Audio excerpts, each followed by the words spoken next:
अस्सलामु अलैकुम वरहमतुल्लाहि वबरकातुह। अल्हम्दुलिल्लाहि रब्बिल आलमीन वस्सलातु वस्सलामु अला सय्यिदिल मुरसलीन व अला आलिहि व अस्हाबिहि अजमईन व मन तबिअहुम बिइहसानिन इला यौमिद्दीन, अम्मा बाद। मेरा सम्पूर्ण नेपाली दाजुभाइ तथा दिदी बहिनीहरू, आमा बुवाको साथमा हामीले राम्रो व्यवहार गर्नुपर्छ, आमा बुवाको आदर र सम्मान गर्नुपर्छ, आफ्नो मातापिताको सधैँ हामीले सेवा गर्नुपर्छ। यसबारे हामीहरू कुराकानी गरिरहेका छौँ। आज हामीहरूको यो 25औं पाठ हो अनि यसमा आज हामी खास गरी आमाको सेवालाई हामीले प्राथमिकता दिनुपर्छ, अर्थात् आमाको हक र अधिकार हामीमाथि धेरै छ, फेरि त्यसपछि बुवाको पनि हक र अधिकार छ। यो कुरा इन्शाअल्लाह हामीहरू बुझ्नेछौँ। मेरो भाइहरू, आमाको प्रेम निश्चल र निस्वार्थ हुन्छ। आमा चाहिँ प्रेमको मुहान, प्रेम धारा चाहिँ आमा चाहिँ मायाको मुहान हुनुहुन्छ अनि हामीसँग सधैँ माया गर्नुहुन्छ। त्यसैले हामीलाई आमाको साथमा र खास गरी आमा बुवा दुवैको साथमा राम्रो व्यवहार गर्नुपर्छ। सही बुखारी र सही मुस्लिमको हदिसमा छ, हजरत अबू हुरैरा रज़ियल्लाहु ताला अन्हुले यस हदिसले वर्णन गर्नुभएको छ कि रसूल अकरम सल्लल्लाहु अलैहि वसल्लम कहाँ एउटा सहाबी आएर सोध्नुभयो, हे अल्लाहको रसूल, मन अहक्कुन नासी बिहुस्नि सहाबती, अर्थात् मसँग राम्रो व्यवहार गर्ने, म कससँग राम्रो व्यवहार गरौँ, यसको सबैभन्दा चाहिँ निकट र नजिक र सबैभन्दा कसको हकदार छ, त्यो चाहिँ मसँग चाहिँ राम्रो व्यवहार गर्नुको सबैभन्दा उत्तम पात्र को हो अनि कोसँग म राम्रो व्यवहार गर्छु, त्यसको सबैभन्दा महत्त्वपूर्ण हक र अधिकार कसको छ। मन अहक्कुन नासी बिहुस्नि सहाबती, राम्रो व्यवहार गर्नुमा म नजिक चाहिँ सबैभन्दा महत्त्वपूर्ण, सबैभन्दा ठुलो अधिकार कसको छ, सबैभन्दा ठुलो हक र अधिकार कसको छ। रसूल अकरम सल्लल्लाहु अलैहि वसल्लमले भन्नुभयो, उम्मुका, अर्थात् तपाईको माता, तपाईको आमा। उहाँले फेरि सोध्नुभयो, सुम्मा मन, फेरि त्यसपछि आमापछि फेरि को, कसको हक र अधिकार छ, कससँग म राम्रो व्यवहार गरौँ। रसूल सल्लल्लाहु अलैहि वसल्लमले फेरि भन्नुभयो, उम्मुका, तिम्रो आमा, तपाईको आमा, तपाईको माता। उहाँले फेरि सोध्नुभयो, फेरि रसूल सल्लल्लाहु अलैहि वसल्लमले फेरि जवाफ दिनुभयो, तपाईको आमा, 3 चोटि भन्नुभयो। उहाँले फेरि सोध्नुभयो कि आमापछि कसको हक र अधिकार छ, कसको म सेवा गरौँ, कुन व्यक्तिको साथमा म राम्रो व्यवहार गरौँ। रसूल सल्लल्लाहु अलैहि वसल्लमले भन्नुभयो, तुम्मा अबुक, चौथोपल्ट भन्नुभयो कि फेरि तपाईको बुवा, तपाईको बाबु, तपाईको फादर, तपाईको पिता। थाहा के भयो कि 3 चोटि रसूल सल्लल्लाहु अलैहि वसल्लमले भन्नुभयो कि आमाको साथमा राम्रो व्यवहार गर्नुपर्छ। अनि आमा चाहिँ कति दुःख र पीडा सहनुहुन्छ हाम्रो जन्मको लागि, कति मेहनत र परिश्रम गर्नुहुन्छ कि हामीले कहिले कल्पना गरेका छौँ। अल्लाहको रसूल सल्लल्लाहु अलैहि वसल्लमले यहाँ 3 चोटि आमाको जिक्र गर्नुभयो, चौथोचोटि बुवाको नाम लिनुभयो। किन? धर्मविदहरूले बताउने गर्छन् कि आमा कति दुःख र कष्ट सहनुहुन्छ, कति पीडा सहनुहुन्छ हाम्रो जन्मको लागि। मेरो भाइहरू, खास गरी 3 अवस्था, बुवा पनि हाम्रो हेरविचार गर्छन्, उहाँले हाम्रो हरेक आवश्यकतालाई पुरा गर्छन्, तर संसारिक जीवनमा 3 अवस्था मनुष्यको यस्तो हुन्छ कि ती 3 अवस्था, 3 चरणमा मात्र आमाले दुःख सहनुहुन्छ, मात्र आमाले पीडा र कष्ट सहनुहुन्छ, त्यसमा बुवा पनि सहभागी हुँदैन। त्यो 3 मर्हला, 3 पिरियड चाहिँ त्यो 3 अवस्था, 3 चरण कुन कुन हो? पहिलो गर्भको अवस्था। 9 महिनासम्म आमाले हामीलाई आफ्नो पेटमा बोकेर हिँड्नुहुन्छ, बुवाले उपचार गराउनुहुन्छ, औषधि लाउनुहुन्छ, तर त्यो पीडा, त्यो दुःख कसले सहन गर्छ? मात्र आमाले, जुन हामी गर्भको अवस्थामा आमाले दुःख र पीडा दिने गर्छौँ। दोस्रो, सुत्केरीको अवस्था। अब बच्चालाई जन्म दिनुको जुन अवस्था हुन्छ, जुन समय हुन्छ, त्यस बेलामा आमालाई कति पीडा हुन्छ। आमा त मृत्यु र जीवनको बीच बाटोमा, मृत्यु र जीवनको धारामा हुन्छ कि अब त्यसको मृत्यु हुन्छ कि त्यो अब त्यसले जीवन पाउँछ। दोस्रो अवस्था यो हुन्छ कि सुत्केरीको अवस्थामा, बच्चालाई जन्म दिने अवस्थामा आमालाई कति पीडा हुन्छ, यो मात्र आमाले सहन गर्छ। त्यसमा बुवा पनि सहभागी हुँदैन। बुवाले त मात्र औषधि दिन्छ, मात्र त्यसको हेरविचार मात्र गर्छ, तर त्यो अवस्था मात्र आमाले बर्दाश्त गर्छ, आमाले सहन गर्नुहुन्छ। अनि तेस्रो आमाले हामीलाई 2 वर्षसम्म दुध खुवाउनुहुन्छ।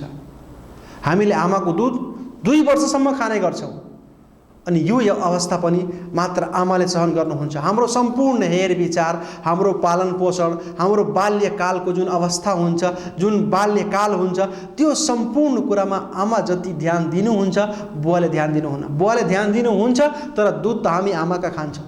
त्यसैले यो 3 अवस्था, पहिलो गर्भको अवस्था, दोस्रो चाहिँ बच्चालाई जन्म दिने अर्थात् सुत्केरीको अवस्था, अनि तेस्रो यो 2 वर्ष दुध खुवाउने अवस्था, यस कुरालाई मात्र आमाले सहन गर्नुहुन्छ, मात्र आमाले नै गर्नुहुन्छ, यहाँसम्म कि बुवा पनि यस कुरामा सहभागी हुँदैनन्। त्यसैले रसूल अकरम सल्लल्लाहु अलैहि वसल्लमले भन्नुभयो, 3 चोटि भन्नुभयो कि आमाको हक र अधिकार धेरै छ, बढी छ। मेरो भाइहरू, आमाको साथमा राम्रो व्यवहार गर्नु कति फाइदा हुन्छ हामीलाई। तिर्मिजीको हदिसमा छ, रसूल अकरम सल्लल्लाहु अलैहि वसल्लम कहाँ एउटा सहाबी आउनुभयो अनि भन्नुभयो, हे अल्लाहको रसूल, मसँग एउटा ठुलो र भयङ्कर पाप भइसकेको छ, अनि अब म के गरौँ, म त्यसको प्रायश्चित कसरी गरौँ, म अल्लाहसँग प्रार्थना क्षमायाचना कसरी गरौँ। रसूल अकरम सल्लल्लाहु अलैहि वसल्लमले भन्नुभयो, हल्लाका मिन के तिम्रो आमा जीवित छ संसारमा? उहाँले भन्नुभयो, छैन, मेरो आमा जीवित छैन, मृत्यु भइसकेको छ। रसूल अकरम सल्लल्लाहु अलैहि वसल्लमले सोध्नुभयो, के तिम्रो सानी आमा वा ठुली आमा यस संसारमा जीवित छिन्? अर्थात् खाला, आमाको बहिनी, आमाको दिदी वा बहिनी, के भन्नुभयो, के तिम्रो सानी आमा वा ठुली आमा यस संसारमा जीवित छिन्? उहाँले भन्नुभयो, हाँ। रसूल अकरम सल्लल्लाहु अलैहि वसल्लमले भन्नुभयो, फबिर्रहा, उहाँको साथमा राम्रो व्यवहार गर, उहाँको साथमा उच्च र श्रेष्ठ व्यवहार गर, उहाँको सेवा गर। थाहा के भयो कि तौबा स्वीकार हुनुको लागि, प्रार्थना स्वीकार हुनुको लागि र त्यसै गरी प्रायश्चित र पश्चाताप हाम्रो अल्लाहले कसरी स्वीकार गर्नुहुन्छ, यो चाहिँ अल्लाहले कसरी स्वीकार गर्नुहुन्छ भने यदि हामी आमाको साथमा वा आमा छैन भने आमाको जुन बहिनी वा दिदी छन्, सानी आमा वा ठुली आमा, उहाँको साथमा यदि हामी राम्रो व्यवहार गर्छौँ भने हाम्रो तौबा अर्थात् हाम्रो दुआ पनि स्वीकार हुन्छ, हाम्रो दुआ पनि स्वीकार हुन्छ।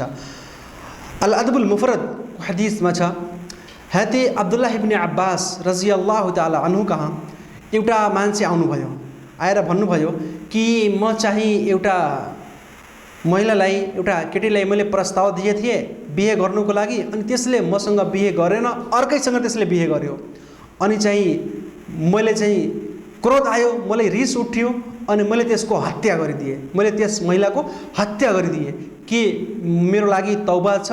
के मेरो तौबा अल्लाहले स्वीकार गर्नुहुन्छ? के यसको प्रायश्चित म गर्न सक्छु? हजरत अब्दुल्लाह इब्न अब्बास रज़ियल्लाहु अन्हुमाले सोध्नुभयो, के तिम्रो आमा यस संसारमा छन्? के तिम्रो आमा यस संसारमा जीवित छन्? उहाँले भन्नुभयो, छैन। फेरि चाहिँ उहाँले भन्नुभयो, अब्दुल्लाह इब्न अब्बास रज़ियल्लाहु अन्हुमाले भन्नुभयो कि फेरि जानुस् अनि गएर चाहिँ अल्लाहसँग धेरैभन्दा धेरै क्षमायाचना गर्नुहोस्, प्रायश्चित गर्नुहोस्, पश्चाताप गर्नुहोस्, तौबा र इस्तिगफार गर्नुहोस्। हजरत अता इब्न यसार रहमतुल्लाह अलैह त्यही बसेका थिए। जब त्यो व्यक्ति जानुभयो भने अता इब्न यसार रहमतुल्लाह अलैहले सोध्नुभयो कि तपाईँले उहाँको आमाको बारेमा किन सोध्नुभयो? उहाँ त आफ्नो गुनाहको बारेमा कुरा गर्नुभयो, आफ्नो पापको बारेमा। हजरत अब्दुल्लाह इब्न अब्बास रज़ियल्लाहु अन्हुमाले भन्नुभयो कि एउटा मनुष्यको तौबा कसरी स्वीकार हुन्छ, त्यसको तौबा र इस्तिगफार अल्लाहले कसरी स्वीकार गर्नुहुन्छ, त्यसको प्रायश्चित र पश्चाताप कसरी हुन्छ, त्यो कसरी अल्लाहले स्वीकार गर्नुहुन्छ भने आमासँग राम्रो व्यवहार गर्नु, आमासँग उच्च र श्रेष्ठ व्यवहार गर्नु, यसभन्दा ठुलो साधन, यसभन्दा ठुलो माध्यम मैले पाइरहेको छैन। अर्थात् थाहा के भयो कि आमाको साथमा राम्रो व्यवहार गर्नु यो हाम्रो दुआ, हाम्रो तौबा स्वीकार हुनुको यो एउटा ठुलो साधन हो, एउटा ठुलो कारण हो। त्यसैले हामीले यस कुरामा अलि ध्यान दिनुपर्छ। थाहा के भयो कि आमाको साथमा राम्रो व्यवहार गर्नु, आमाको साथमा उच्च व्यवहार गर्नु मेरो भाइ एउटा महत्त्वपूर्ण कुरा। आमा बुवा दुवैको साथमा हामीले गर्नुपर्छ, तर आमालाई हामीले धेरै ध्यान दिनुपर्छ। मैले बताएँ कि आमाले कति पीडा, कष्ट र दुःख सहन गर्नुहुन्छ हाम्रो लागि, हाम्रो पालन पोषण, हाम्रो हरेक कुराको लागि, हाम्रो हेर विचार हामीलाई हुर्काउने, ठुलो पार्ने हरेक कुरालाई गर्नुको लागि उहाँले कति पीडा र दुःख सहन गर्नुपर्छ। त्यसैले अल्लाह तालाले आमाको चरणमुनि, आमाको खुट्टा तल त स्वर्ग राख्नु भएको छ। हामीले सुनेका छौँ नि, अल जन्नतु तहत अक़दामिल उम्माहात, कि आमाको चरणमुनि स्वर्ग राखिएको छ। तर यो हदिस जयीफ हो, यो हदिस त जयीफ हो, तर अर्को म एउटा सही हदिस लिएर उपस्थित भएको छु। एउटा सही हदिस हो, नसहीको हदिस, एकदमै सही हदिस हो, जसबाट प्रमाणित हुन्छ कि आमाको चरण मुनि अल्लाह तालाले स्वर्ग राख्नु भएको छ। यो सत्य र सही कुरो हो। नसहीको हदिसमा छ हजरत जाहिमा रदियल्लाहु ताला अन्हु, एउटा सहाबी हुन्, जाहिमा रदियल्लाहु ताला अन्हु, उहाँ रसूल अकरम सल्लल्लाहु अलैहि वसल्लमको सेवामा उपस्थित हुनुभयो अनि भन्नुभयो, हे अल्लाहको रसूल, म चाहिँ अल्लाहको मार्गमा युद्ध गर्न चाहिरहेको छु, धर्म युद्ध गर्ने मेरो विचार छ, म योद्धाहरूसँग गएर उहाँको साथमा धर्म युद्ध गर्छु अनि तपाईसँग अनुमति लिन म आएको छु, तपाईसँग म अनुमति र परामर्श लिन आएको छु। रसूल अकरम सल्लल्लाहु अलैहि वसल्लमले भन्नुभयो कि हल लका मिन के तपाईको आमा यस संसारमा जीवित छिन्?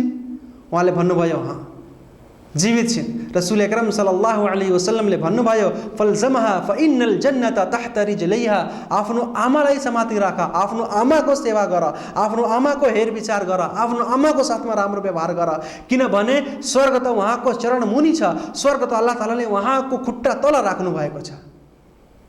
थाहा के भयो कि आमाको चरण तल अल्लाह तालाले स्वर्ग राख्नु भएको छ। यदि हामी उहाँको आदर र सम्मान गर्छौँ, उहाँको खिदमत गर्छौँ, उहाँको सेवा गर्छौँ, उहाँसँग राम्रो व्यवहार गर्छौँ भने हामी पनि स्वर्गको भागीदार हुन्छौँ, हामी पनि स्वर्गमा प्रवेश पाउनेछौँ। यदि हामी अवज्ञा गर्छौँ भने हामी कहिले पनि स्वर्ग पाउने छैनौँ। यो सही हदिसले प्रमाणित छ। थाहा के भयो, हामीले आमाको हेरविचार गर्नुपर्छ। मेरो भाइहरू, आमाको मैले बताएको उहाँको महिमा चाहिँ अपार छ एकदमै। त्यसैले चाहिँ सिद्धिचरण श्रेष्ठ एउटा कवि हुन्, उहाँले के भन्नुभएको छ कि आमा तिमी जन्म दिने मलाई, आमा तिमी प्राण दिने मलाई, संसारिक जीवनमा हामीलाई चाहिँ हाम्रो प्राणको रक्षा गर्ने, त्यसै गरी चाहिँ हामीलाई हुर्काएर ठुलो गर्ने, हाम्रो पालन पोषण गर्ने सम्पूर्ण जिम्मेवारी आमाको हुन्छ। त्यसै गरी तिमी बोट म फुल त्यसको, आमा चाहिँ रुख, आमा बोट अनि म फुल त्यसको हो, दान तिम्रै जति जे छ मेरो, छ तिम्रो महिमा अपार, सिद्धिन गए पनि बारबार, सिद्धिन गए पनि बारबार, हरदम बहाइकन प्रेम धारा, दिन्छौ मलाई कतिको सहारा, असङ्ख्य तिम्रो गुणको निम्ति केही कुरा छैन दिने मबाट, संसार यो जति सजाउने छु सपुत तिम्रै कहलाउने छु। थाहा के भयो कि हरदम बहाइकन प्रेम धारा, दिन्छौ मलाई कतिको सहारा। कति यो राम्रो कथन, कति राम्रो कविता रहेको छ। अल्लाह तालाले र अल्लाहको रसूल सल्लल्लाहु अलैहि वसल्लमले कति हामीलाई कुरा र उपदेश बताउनु भएको छ आमा र बुवाको साथमा राम्रो व्यवहार गर्नुको। त्यसै गरी मात्र आमासँग राम्रो व्यवहार गरेर कोही मान्छे सफल हुन सक्दैन।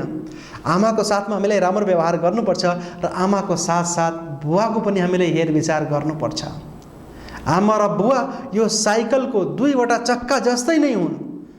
यदि दुवै व्हील चाहिँ दुवै पहिया सही रहन्छ भने साइकल गुडिरहेको हुन्छ, यदि सही हुँदैन भने त्यो साइकल चल्दैन। त्यसैले आमा र बुवा दुवैको हामीले हेरविचार गर्नुपर्छ। आमाले हाम्रो हेरविचार गर्नुभयो, आमाले हाम्रो ख्याल राख्नुभयो, हाम्रो ध्यान दिनुभयो, हाम्रो पालन पोषण गर्नुभयो, तर बुवाले त सम्पूर्ण घरको जिम्मेवारी लिनुहुन्छ। बुवामाथि, बुवाको काँधामा त सम्पूर्ण घरको जिम्मेवारी हुन्छ। त्यसैले हामीले आमा र बुवा दुवैलाई हेरविचार गर्नुपर्छ, एक साथमा लिएर हिँड्नुपर्छ। अल्लाह तबारक व तआला रसूल अकरम सल्लल्लाहु अलैहि वसल्लमले भन्नुभएको छ कि रिदा रब्बी फी रिदल वालिद व सख्तु रब्बी फी सख्तिल वालिद। सही हदिस हो। के भन्नुभयो कि अल्लाहको प्रसन्नता, अल्लाहको खुसी बुवाको खुसीमा हुन्छ। यदि बुवा खुश छन्, यदि बाबु प्रसन्न छन् भने अल्लाह पनि प्रसन्न हुनुहुन्छ, अल्लाह पनि खुश हुनुहुन्छ। र यदि बुवा अप्रसन्न भए, बुवा यदि रिसाए भने अल्लाह पनि रिसाइहाल्छन्, अल्लाह पनि अप्रसन्न हुनुहुन्छ। थाहा के भयो कि बुवाको अल्लाहको प्रसन्नता बुवाको प्रसन्नतामा छ र अल्लाहको अप्रसन्नता, अल्लाहको क्रोध बुवाको क्रोधमा हुन्छ। यदि कोही मान्छेले आफ्नो बुवालाई क्रोधित पारिदिन्छ भने त्यो अल्लाहलाई क्रोधित पार्छ। त्यसै गरी यदि कोही मान्छेले आफ्नो बुवालाई असन्तुष्ट गरिदियो भने त्यो आफ्नो अल्लाहलाई असन्तुष्ट चाहिँ अल्लाहलाई रिसायो, अल्लाहले क्रोधित गरिदियो, अल्लाहले चाहिँ नाराज गरिदियो। त्यसैले हामीले बुवाको पनि ध्यान दिनुपर्छ। तिर्मिजी को हदिसमा छ रसूल अकरम सल्लल्लाहु अलैहि वसल्लमले भन्नुभयो कि अल वालिदु औसतु अब्वाबिल जन्नह, अर्थात् बुवा यो स्वर्गको मध्य भागको ढोका हुन्। अर्थात् जुन मध्यमा बीचमा त्यसको बीच भागमा जुन ढोका छ त्यो वालिद अर्थात् बुवा नै हुन्। थाहा के भयो कि यदि आमाको चरण तल, यदि आमाको खुट्टा मुनि स्वर्ग छ भने बुवा त स्वर्गकै ढोका हुन्। यदि ढोका खुलेन भने हामी स्वर्गमा कसरी प्रवेश पाउनेछौँ?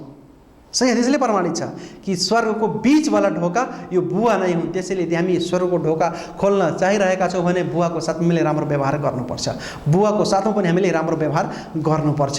त्यसैले हामीले आफ्नो बुवा र आमा दुवैको हेरविचार गर्नुपर्छ, दुवैको सेवा सत्कार गर्नुपर्छ, दुवैजनाको आदर र सम्मान गर्नुपर्छ, दुवैजनासँग राम्रो व्यवहार गर्नुपर्छ। तब चाहिँ हामी सफल हुन सक्छौँ, हामी स्वर्गको भागीदार हुन सक्छौँ। अल्लाह ताआलाले हामी हरेक मनुष्यलाई आफ्नो बुवा आमाको साथमा राम्रो व्यवहार गर्ने शक्ति, क्षमता र तौफिक प्रदान गरून्।